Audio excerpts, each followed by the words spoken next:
ठीक है, वो है एक्शन ऑफ एंजाइम। ठीक है, यानी कि अगर हमें मैकेनिज़्म ऑफ एंजाइमेटिक एक्शन जो है वो समझना है तो हमें दो थ्योरीज़ पढ़नी पड़ेंगी। सबसे पहले थ्योरी जो है हमारे पास कौन सी है? सबसे पहली थ्योरी हमारे पास जो है वो लॉक एंड की थ्योरी है। लॉक एंड की थ्योरी के बाद लॉक एंड की मॉडल्स को हम कहते हैं। दूसरे नंबर पे हमारे पास आता है इंड्यूस्ड फिट मॉडल। मैंने इधर आपकी इलस्ट्रेशंस बनाई हैं जो कि बुक के अंदर गिवन है पहले से। ठीक है, तो हमें समझने में आसानी होगी। तो सबसे पहले हमें एक्शन ऑफ एंजाइम पढ़ना क्यों ज़रूरी है? क्योंकि हमने ये बात पढ़ी हुई है कि एंजाइम जब भी कोई काम करता है तो वो क्या करता है, एक्टिवेशन एनर्जी को कम कर देता है, केमिकल रिएक्शन को स्पीड अप करता है।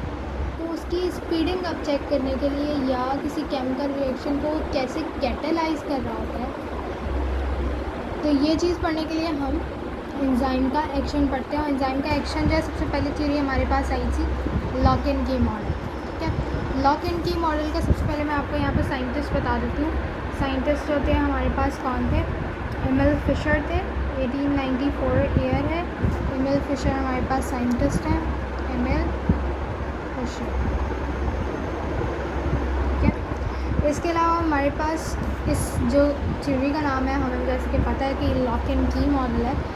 तो 1894 में उन्होंने स्पेसिफिसिटी ऑफ एंजाइम, यानी कि एंजाइम अपनी नेचर में कितने ज़्यादा ख़ास हैं।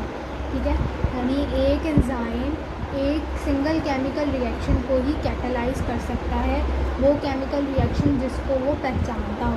ठीक है, या उसके जैसे केमिकल रिएक्शंस, यानी single enzyme for single chemical reaction. सही है, तो यही चीज़ हमें लॉक एंड की मॉडल बताता है कि स्पेसिफिक एंजाइम स्पेसिफिक सबस्ट्रेट के लिए। सबस्ट्रेट क्या होता है? वो रिएक्टेंट जो कि एंजाइम के साथ रिएक्शन कर रहा होता है। सही है, वो रिएक्टेंट जो एंजाइम के साथ रिएक्शन कर रहा होता है उसे सबस्ट्रेट कहते हैं। तो ये कैसा मॉडल है? जस्ट लाइक डिफाइनिंग, जैसे कि हमारे पास ताला और चाबी है। एक पर्टिकुलर ताले के लिए एक पर्टिकुलर चाबी होती है। सही है, ताले का जो नीचे का की होल होता है उस की होल के लिए एक पर्टिकुलर चाबी होती है जो उसके अंदर फिट इन हो। एग्जैक्टली सेम एंजाइम हमारे पास यही काम कर रहा होता है। एंजाइम हमारे पास क्या करता है? एक हमारे पास मैंने एंजाइम बनाया, एंजाइम की जो एक्टिव साइट होती है, ठीक है, एंजाइम और सबस्ट्रेट ये दो काम करते हैं। ठीक है, एक्टिव साइट एंजाइम की, एंजाइम और सबस्ट्रेट। तो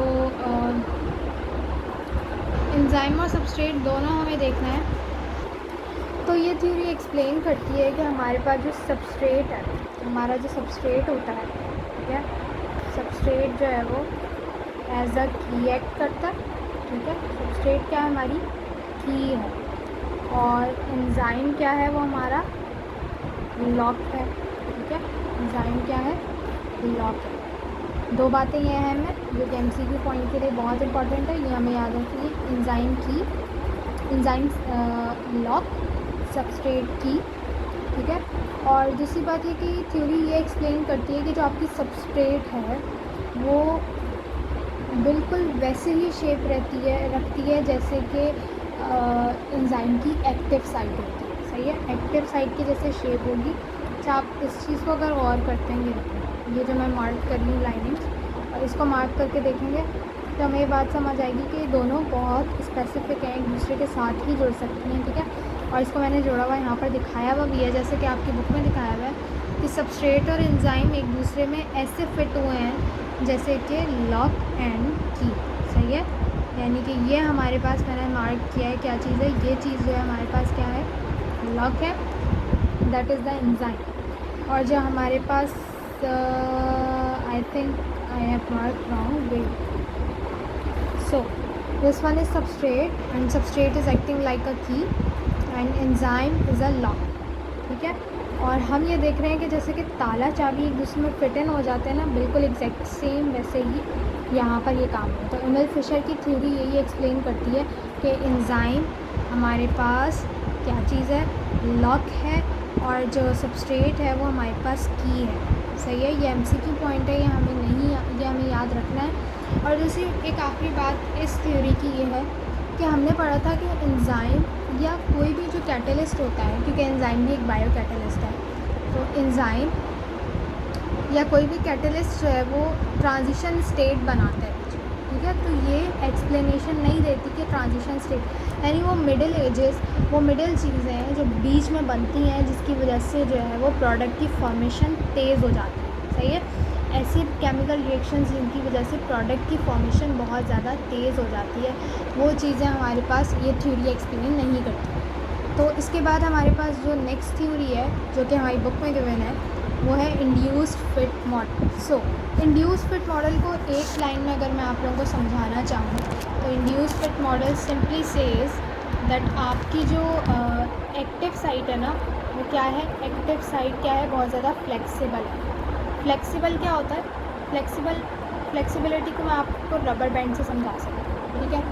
rubber band is very flexible. Rubber band को जब आप लेते हैं तो आप उसको किसी भी शेप में ढाल सकते हैं। ठीक है। तो बिल्कुल वैसे ही जैसे कि रबर बैंड को हम किसी भी शेप में डाल सकते हैं, तो उसको हम कहते हैं वो फ्लेक्सिबल। सही है।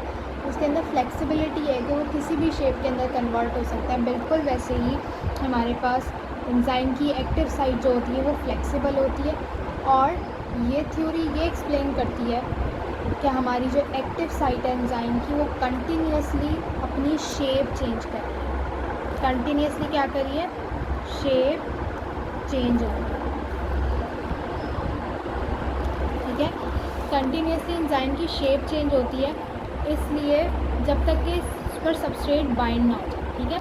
यानी कि आप ये कह लें कि ये एक ऐसी थ्योरी है जो कि पर्टिकुलर एंजाइम पर्टिकुलर सबस्ट्रेट की बात नहीं करती। ठीक है। यानी कि एंजाइम कैसा भी हो सकता है, सबस्ट्रेट कोई भी हो सकता है। सही है। जैसे कि हमारे पास यहाँ पर मैंने सबस्ट्रेट बनाई है। अगर आप सबस्ट्रेट की शेप देखें, ये देखें सबस्ट्रेट की शेप थोड़ी सी यूँ करके, यूँ है, यूँ है, यूँ है, यूँ है। सही है।